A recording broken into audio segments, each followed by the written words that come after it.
With the global economy and its major players undergoing potential changes, the Caribbean faces crossroads in pursuing its sustainable social and economic development.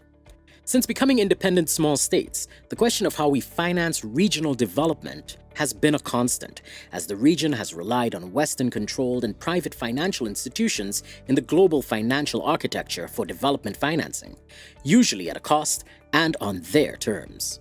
Now is the time for the Caribbean region to advocate for a tailored package of options that is pragmatic, innovative, and specific to our needs. The century-old global governance arrangements that safeguard the stability and function of the global monetary and financial systems, known as the global financial architecture, is undergoing a historic stress test and is failing. It consists of advanced lending economies, credit agencies, and Bretton Woods institutions such as the IMF and the World Bank. When the IMF and the World Bank were established in 1949, Caribbean nations, as extractive colonial economies, did not fully benefit from the export markets. In our economies, profits were used to facilitate the industrialization of larger economies.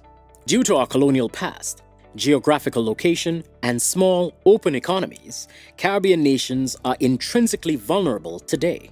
Over the past few decades, the IMF has served as a lender of last resort to governments in times of economic difficulties, and the World Bank has been dedicated to providing financing, advice, and research to developing nations to aid their economic advancement. However, the conditions that accompany their lending policies have made them synonymous with economic and social hardships.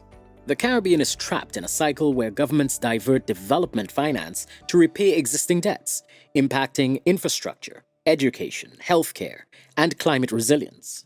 In 2021, Caribbean SIDS paid almost $3 billion in debt service to the global north, which is projected to rise to nearly $5 billion over the next decade due to climate vulnerability. Besides interest rates, IMF loans include opaque, costly fees and surcharges that heavily punish indebted middle and high-income countries, further affecting their ability to support and increase citizens' standards of living. More than 33% of Barbados's total borrowing costs came from these surcharges, a cautionary tale to other SIDS should they have to rely on the IMF for additional financial assistance.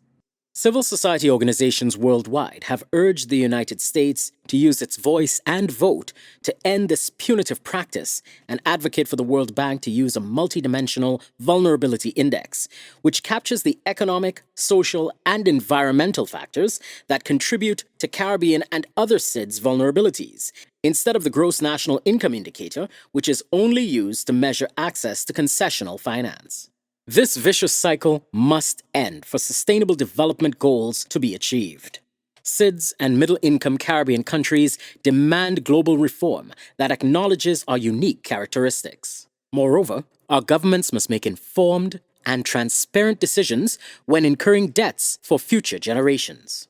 For more information on debt and sustainable development, visit our Debt Monitoring Hub at cpdcngo.org.